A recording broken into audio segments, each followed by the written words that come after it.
San Francisco has always been a union town. The protests, the contracts won, the rights won, the families held together by a steady paycheck and benefits. But let's be real, most San Franciscans today aren't in a union. So what do unions mean to people who've never carried a union card? Gig workers, freelancers, nonprofit staff, office workers. Is labor power still for us? In this episode, we talk about what unions gave our family, what we're still fighting for, and why the future of worker power matters, even if you've never punched a clock. This is Between the Fog and Fury, a podcast about San Francisco politics from an Asian American perspective. My name is Jeremy Lee. My name is Natalie G. And I'm Michael Nguyen. Oh my goodness. We're talking about unions. Unions. Solidarity forever. I'm in a union.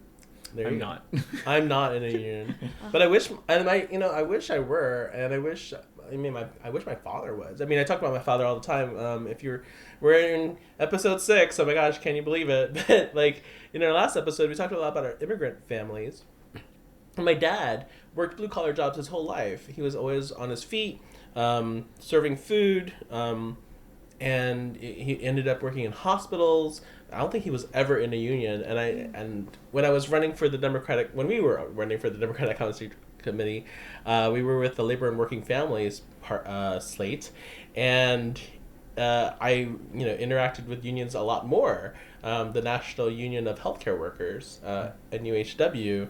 I saw my dad, because my dad was a healthcare worker, but he wasn't in that union, and so I have so much respect for unions, but San Francisco is still a union town, right, Natalie? San Francisco is absolutely still a union town. Mm-hmm. So I am a member of IFPDE Local 21. We represent a lot of public service workers all around Bay Area. We have a lot of members in San Francisco for the city and county of San Francisco. And I am in union leadership. So I am the political action chair for IFPDE Local 21. And you're on the Labor Council too, right? I am also a delegate on the Labor Council. Wow. That's amazing. I do a lot of union stuff. This is my other side quest that I do / other hat. Besides Pokemon. Besides being a chief of staff and a Pilates.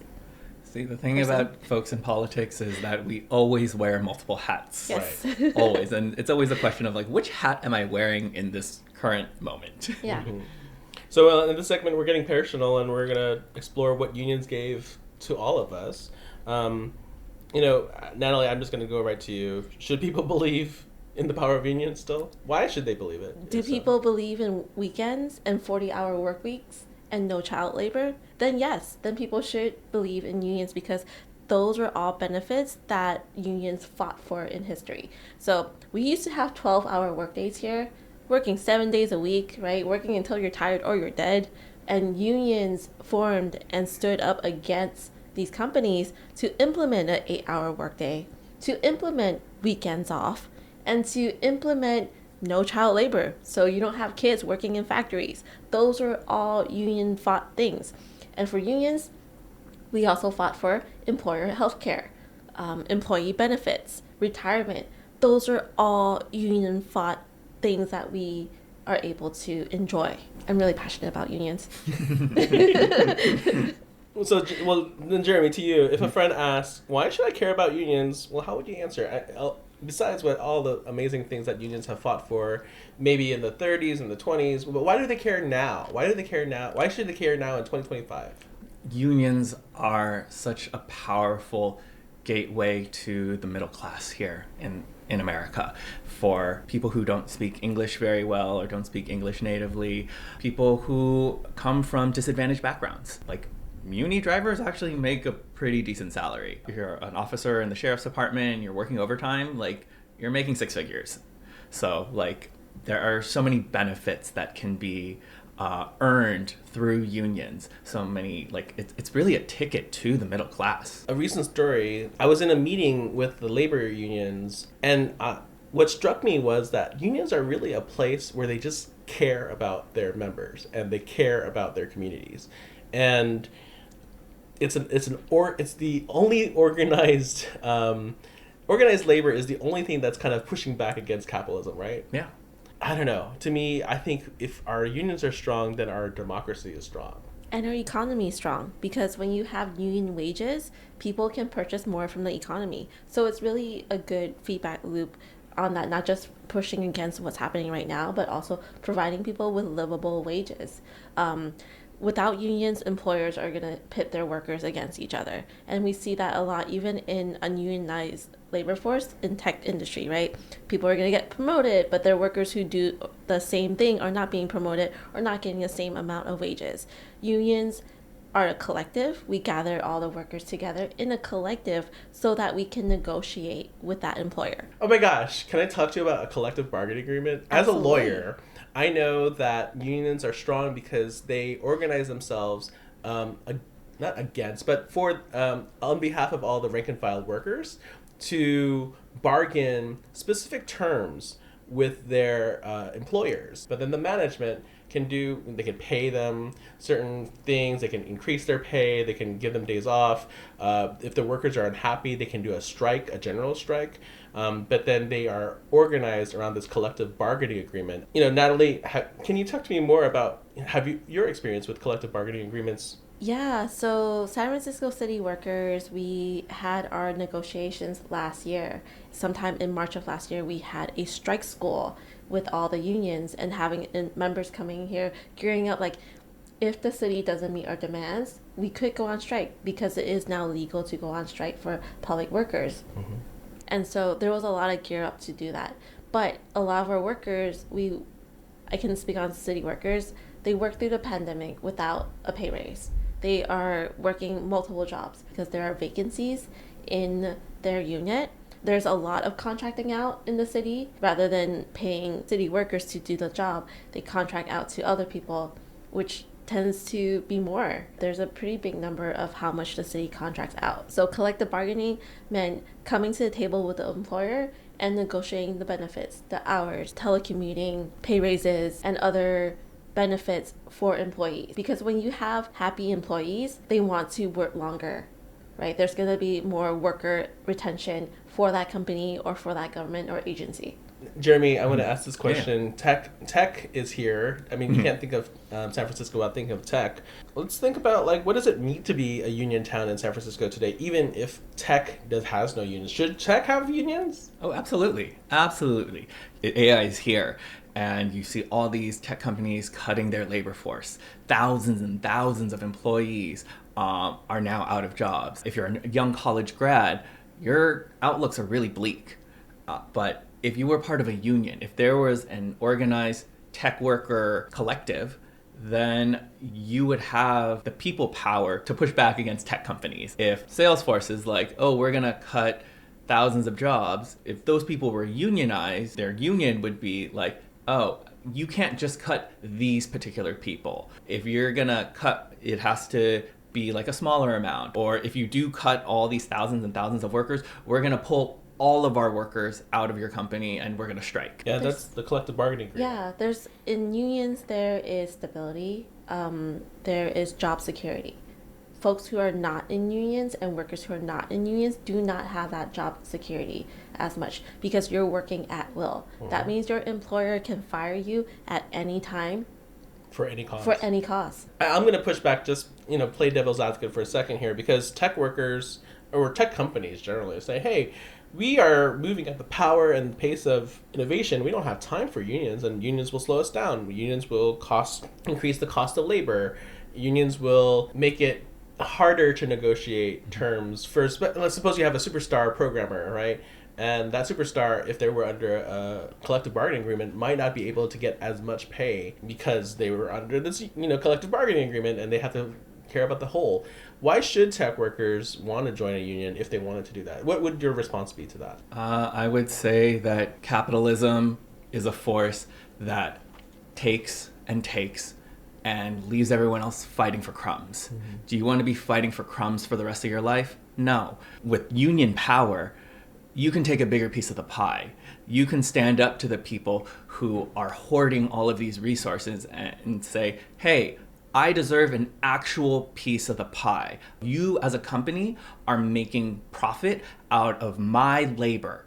You cannot function as a company without me. With union power, it adds a force. It flips the power dynamics. So companies can know that, oh crap, yeah, you're right. My entire business model depends on using you as the employee to produce profit, to produce revenue. And therefore, I should be grateful for that and be giving you more money. And we know certain industries are making billions of dollars every year, but it is the workers who are helping them do that. Right now in the tech industry, I want to say some of the culture is working long hours, trying to push a product out, and a lot of people get burned out from that. Unions, again, we implemented that 8-hour workday. That for a reason, so that workers have time to rest, have time to take care of their families, have time to run their errands instead of dedicating their whole life to working. Yeah, I have a specific perspective on this because I'm a patent lawyer in my day job, and I work a lot with tech companies for the past almost 17 years now, and I've seen big companies take advantage of their tech workers, but then also smaller startups, trying to eke it out in the system, and part of this called sweat equity, right? That's the term. So you have to sweat, you have to blood, sweat, and tears. I think it's totally fine to work crazy hours. I just think that if that's the case, you better be compensated for that. But also, there's a balance. If you are unhappy with it, then you would go start your own company. And startup culture is real here in San Francisco. And so, can we look to the past, Natalie, about past victories in San Francisco to hopefully inform this moment? So many. So San Francisco is a union town, and we have one of the strongest labor councils as well as building trades. I also want to just talk about like the 60s and 70s. There was a lot of labor uprising and movements tied into like the civil rights movement. Labor came out, stood with civil rights leaders to also push back on many different things. And I want to just, example is in San Francisco, the longshoremen were very active in San Francisco. They pulled together the money to build St. Francis Square across from Japantown. Oh yeah, we went there. Yeah, we went there. They dedicated a community room for the longshoremen because it was creating housing for everyone, regardless of your race, background, whatever. But it was trying to bring people from many different communities, many working class communities together. I want to say 90s, there was like a huge, if I remember right, a hotel strike. And Local 2 has also been very active here. Local 2 represents hotel workers. And they also push back and try to protect the workers to make sure workers are not working long hours. They are having benefits. We have journalists who work for the Chronicle and Examiner, and they were doing strikes in the mid-90s. So there's San Francisco, Uniontown. There's always a lot of labor fights. I think in this moment, we need to learn from unions on how to organize. We need to learn from unions on how to mobilize their folks, because that's what, at the end of the day, they're community organizers, and they're building their power together through people power. How do we fight fascism? We fight fascism in the same way that we built our unions and making them stronger, and that's like through talking to people and getting them activated. So, I mean, Natalie, I feel like this is the Natalie show at this point, but I mean, because I'm in a union. Because Natalie is in a union, but how would you describe the labor union landscape today in San Francisco? I think it's a lot of collective organizing. Right now, a lot of the unions are coming together to push for Prop 50, which is coming up in the November election. Trump basically told Texas, "Hey, gerrymander your stuff," and in response, Newsom and a lot of the California Labor Federation was like, actually, no, if we're gonna do that, we're gonna redistrict our stuff temporarily until like 2030 or 2031, so that we can kind of push back on the national level. And so a lot of the labor unions right now are organizing every weekend, doing phone calls, doing door knocking to make sure voters understand what Prop 50 is, and so that we can vote yes on it in November. And again, this proposition is not a permanent solution. It's just temporarily until 2030, 2031. Yeah, I mean, I'm on the organizing committee for the California Democratic Party, and I know Donald Trump is trying to cheat. The House is going to flip in 2026, and so this is his way to cheat, to gerrymander Texas and other states, Missouri and all these other things. And California has an ability to fight back, really trying to combat this rigging of elections. Jeremy, I want to bring you into this conversation. Sure. What are your thoughts on like union towns in San Francisco today? Unions are still really, really important. I come from a union family. My dad was a engine inspector at United. My mom was a package clerk at UPS. So both my parents were like card-carrying union members, and growing up I saw the benefits of unions. My mom was able to get really good healthcare benefits, and was able to just work part-time. So she was able to spend her time taking care of me and my siblings, raising us. My mom showed up to like every single one of my like swim meets in high school. Something small, but like she was there. And that meant something to me. It helped just like afford us a good life, to focus on the things that really mattered. Those benefits weren't just like handed to her. Like she herself had to fight for it. I think in the 90s, UPS went on strike. And I remember being on the picket line with her, seeing a pin that was like, I don't want to strike, but I will if I have to. I totally understand it today. You know, when people go on strike, they are not getting paid.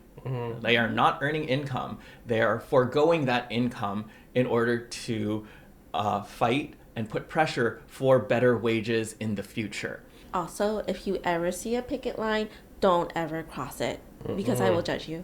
But more seriously, it's like if you're crossing it, you're basically saying F you to the workers, right? You're not supporting the workers, you're supporting the bosses. So whenever you see a picket line, whether it's at a grocery store, at a hotel, at a different location, like don't cross the picket line. Yeah, I mean, Local 2 had a recent strike, and they won. But I remember very clearly they were banging drums downtown. That's all you could hear for the longest time, for weeks. Peskin was, fighting for Local 2, and I think they won more benefits in their negotiation. Again, it's a collective bargaining agreement. It's all about the terms and can you talk us about? Yeah, so I think the strike started in September 2024, so almost a year ago, and hotel workers at Hilton, Hyatt, and Marriott walked out because contract negotiations broke down. About 25,000 hotel workers came out to strike. And then plus our allies, plus other unions coming to support the hotel workers.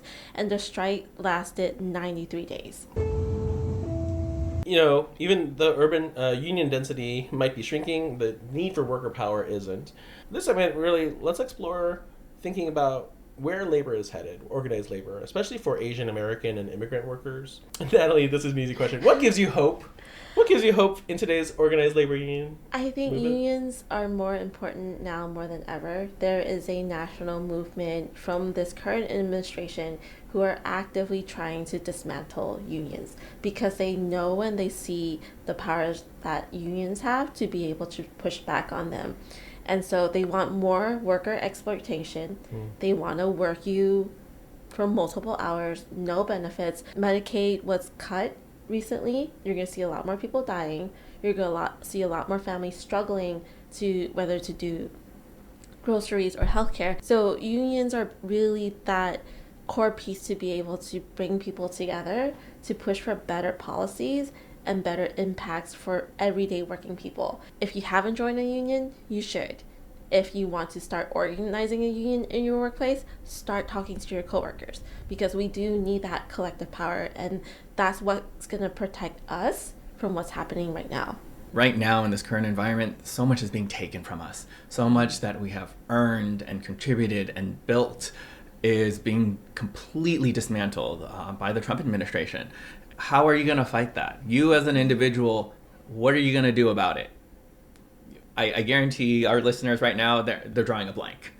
The only way to really move and shake things is through unions. That is a force that is solely dedicated to uplifting people, like actual living, breathing people, especially in a large capitalist society like ours. If you don't have labor unions, what do you have to move the needle?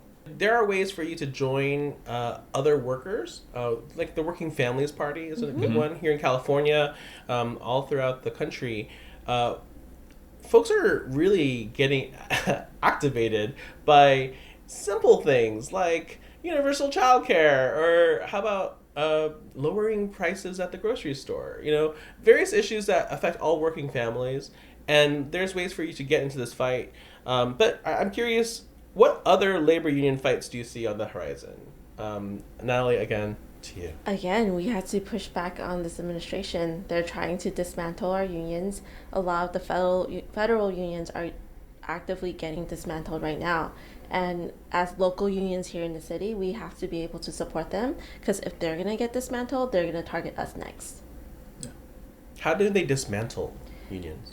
I think recently Trump had like an executive order saying that union dues are no longer automatically deducted from your paycheck. So it's making unions on the federal level go to every worker and set up a new system to be able to collect that union dues. And being part of a union, yes, you do pay union dues, but it's like very little amount in order to guarantee you to have health care, benefits, reasonable working hours, reasonable working environment, and safety and things like that. And Trump basically said, yeah, we're not going to do that anymore. You have to go collect your own union dues. It's not going to be automatically collected. Sounds illegal. Does sound A lot of what he does is illegal. Yeah. yeah. Let's start wrapping up here, though. We haven't talked too much about how labor unions affect immigrant communities, but I know that immigrants are part of labor unions. Mm-hmm. Yeah. Immigrants are workers. Yeah, we have a lot of home care workers in Yes, yeah. San Francisco, I- SEIU 2015. Yeah, I worked with them very closely, Yeah. and I've said before on the podcast that I worked on Cheyenne Chen's campaign out in District 11. Cheyenne was a decades-long union organizer for in-home care workers, and when she declared, all the people that she had organized over the decades, like these were monolingual folks, largely seniors, and who were part of the healthcare, or the in-home care worker union for really a solid 2 months. They came and knocked on doors for Cheyenne, specifically the Chinese-speaking doors. And these are not like young, like 40, 50 something. These were like 60, 70, like They're year olds. grandmas. Yeah. But like, it was, like, we knew it was so tiring for them. Like, D11, they got a lot of hills. They were there, they were pounding pavement, knocking on doors, trying to like get Cheyenne elected. They would come back, especially after a hot day, and we would say like, oh, like thank you so much, just like being very grateful for them. And it got to a point where they straight up told us, can you stop doing that? Like, this is our fight too. We're doing this because we know Cheyenne's gonna fight for us and improve our lives. This isn't just so we can like kind of help her get elected. Like, we have skin in the game, and that's why we're doing this. They understood that, and really it was because of them that we won. Cheyenne won by like 200 votes. So Not just Cheyenne. Yeah. They came out for Supervisor Connie Chan for her re-election. Right now, they're coming out for Prop 50. I was over at SEIU 1021 yesterday. There was a mobilization. So there was 2015 members out there on the phones calling monolingual Chinese speakers.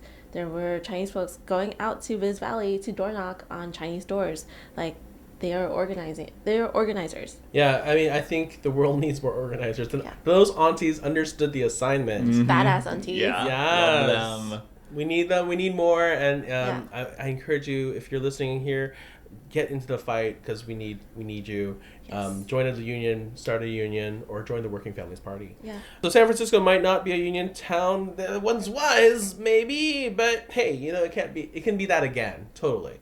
Especially if we remember that what unions gave us and why that still matters. What would we say to our listeners who say that doubt the power of unions, Natalie? Final thoughts here around this. Again, do you love your weekends? Are you okay with working long hours or 40 hours?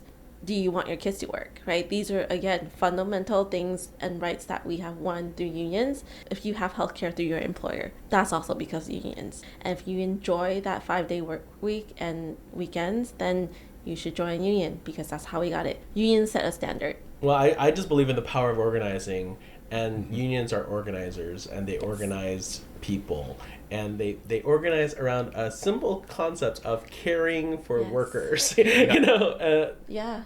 Caring for working families, right? Mhm. Centering working families in their organizing. Yeah, it doesn't matter what how you lean, progressive, moderate. When you focus on working families and what the struggles are everyday people are going through, especially in this economy, in this administration, federally, we have to rely on our local organizations like local unions that care and fight and bring together people to bargain for a better future. I think we're going to bring back their Fire Fury segment. This is where we do a 1 minute quick kind of advocacy moment or appreciation moment. It has been a lot of things in this podcast. Who wants to go first?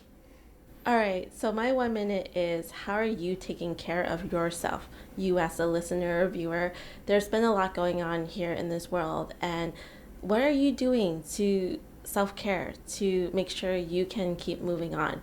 And also quoting my boss, Supervisor Shaman Melton, what are you waking up to, right? What is your purpose? Not just like who you're waking up to, like whether it's your partner or your kids or things like that. What is your purpose? Are you trying to make life better for your future generations?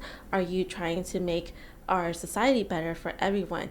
Whatever it is, make sure you have a purpose in life, and also take care of yourself, because we are in very stressful times right now. Well said. Jeremy, do you want to go? Yeah, I'm ready. Okay, my Fury moment is telling everyone, all of our listeners, get off your ass and stand for something. All right, Trump, his administration, is dismantling every single thing that, every single safety net, every single thing that previous generations have fought for. Like, we stand on the shoulders of giants, and Trump is coming into your house and just taking things left and right. It's going to get to the point where you got nothing left. And it's going to be like, oh, hey, you just didn't try hard enough. You deserve to be poor. And while you got Elon Musk, while you got Jeff Bezos, while you got Peter Thiel, while you have all of these rich people who really, like, what did they do? Okay, they just learned how to game the system and oppress people and steal labor. Well, so stand for something, or else we're going to have everything taken away. Exploiting workers. That's what they did. That's right. Oh my gosh. All right. Well, I'm going to go. What I'm going to talk about. Oh, okay. Here we go. I am tired of intersectional communities feeling like they have too much struggle that they can't do anything.